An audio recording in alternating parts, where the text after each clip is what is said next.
Okay, so we're going to dive into the X-axis way covers. I'm going to get these unbolted and we'll see what it's like under there. Again, these didn't have seals in them, so I'm expecting it to be the same as the Y-axis. So let me take them off and I'll show you what's underneath. Okay, so we've taken one side of the X-axis cover off and we've found that it's actually really clean, but it's got an immense oil leak on this side of the axis. Now I haven't worked out where it's coming from yet, but you can see there that there's a lot of oil. So it's nice clean oil, so it's been changed. See? They keep on top of the oil changes. The Z's getting good oil because obviously it's a separate line, but all the pressure is coming out here. So you can see these two pockets in the casting absolutely full up with oil. So what we need to do is find out where that's coming from. Now I guess when the table is centralised, it's going to be coming off of these fittings, and they're going to be sitting roughly over this end, and that's why we've got a load of oil there. Or maybe it runs down and comes through, I don't know, I haven't worked it out yet. But the actual casting, isn't it? It is nigh on spotless. A bit crubbed to the side of the rails, but they're good. And look in good condition. You know, they're not scored up or chewed up or anything silly like that. The ball screw looks good, but we need to work out where all that oil is coming from. So, one side, not much cleaning required, but a bit of problem solving. Now I'm going to move the table across and have a look under the other side.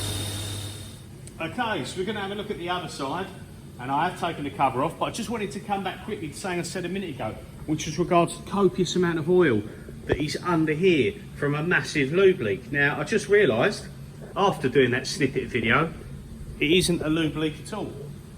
That's hydraulic oil. Now when I got this machine, they run drilling and tapping on multiple, I think it was 8 or 10 cast iron valves in one go, and they had a big hydraulic fixture that was plumbed to the machine. It was clipped around here. They had hard lines clipped up on the machine, and it went around here, and there was like a hydraulic tank unit and an air box and everything around here, and they had foot pedals to clamp and unclamp the parts. Now there was all sort of hydraulic lines and everything that went to every station on here holding the parts, and obviously over time that has been leaking, and it's probably why when I went to look at it round the corner they had such a mass of hydraulic oil in the tank, because it was leaking. And that's what that is. So it wasn't until I showed you guys, oh look at the oil. And if any of you are sort of car guys, it kind of smells like diff oil, you know, and there's no mistake in that once I actually got a whiff of it. So yes, it's good in the sense that that's not a monster oil leak, so I can hoover that out with the Freddy coolant vacuum and everything like that. And then I will be looking at the lube lines, because this screw is pretty dry, far too dry. Like there's barely anything on it. The Z screw is good, but the Y and the X aren't very good, so they need to be checked. Now we've removed the cover off that side, which is down there on the floor, and considering how clean that side was, we've now found our chips and swarf and everything like that. So you can see there we've got all the cast iron swarf, mainly from drilling, and then under there you can see pretty much from that point onwards it stays clean. So it seems like nothing really flew over that side of the table, but it all come over this side. But even that, you see, it's not a great deal, you know, it isn't a great deal at all. Again, this end of the ball screw, it has got a bit of oil on it. It has, sorry, got a bit of oil on it, but it's pretty dry. And if we come around here, we can show you a small build-up swarf down the sides and around the motor, but nothing crazy. It's not going to take long to clean that, and it isn't completely packed in there like you get when a machine's been machining aluminium or steel its whole life, you know. I know the cast iron is a bit more abrasive and people tend to steer clear, but it's actually a lot better condition machine than one I've come across on my VF0E or the other VF0E over there.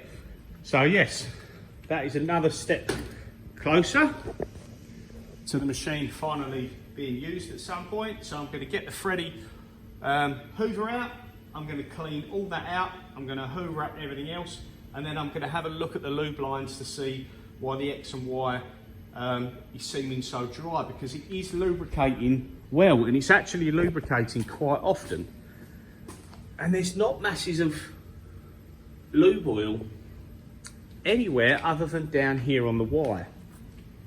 Now you can see, now I've blown dirt in there when I've been doing all this, but you can see the lube oil coming out here, so there's a leak that's along there somewhere from one of the lines, but that's about it. But we'll get to the bottom of that, because it is using a decent amount of oil in the sense that it's working. I taped that up yesterday, you know, and they've got this set quite high. Most machines are every 30 minutes, and on some of them you've got the settings in the control you can change, and you've also sometimes, if you take the top off, you can also do some dip switches. I'm not sure if you can on these ones, but this one runs about every 15 minutes, and the pressure stays good for quite some time.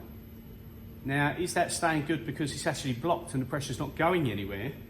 It's not getting through to the ball screw trucks and everything, so I better change the fittings for the cost, for the small cost that it's going to be. I'm going to change them.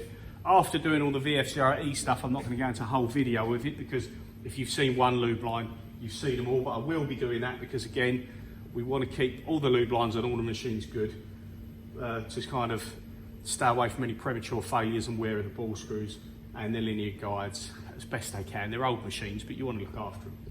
So yes, I'm going to get that all hoovered out and have a full final tidy up, and then I'll bring you back and show you when I've got the covers and everything put back on. So yeah, cheers for watching, see you soon.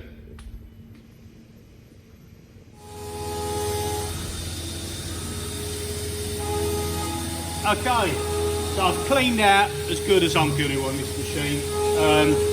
Not gone absolutely crazy, because it was just mainly a lot of oil and stuff in there.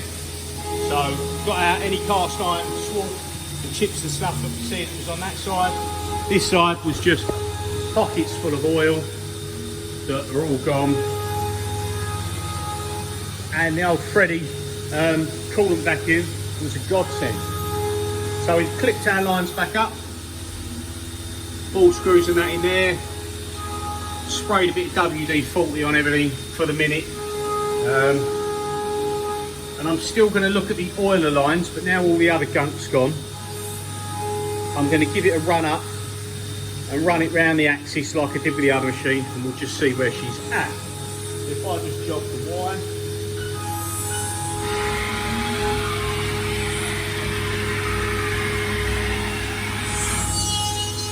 so yeah, clip the lines back in, all good and oiled up. Let's hone the wire.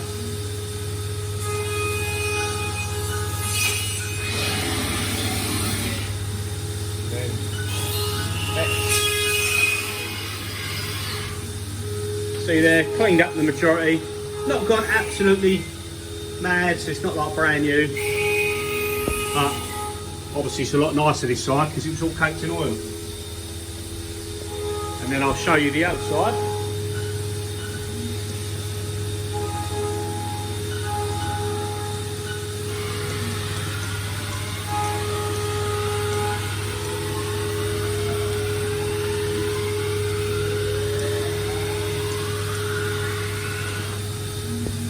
So we've got all the big build-up swamp and stuff out of there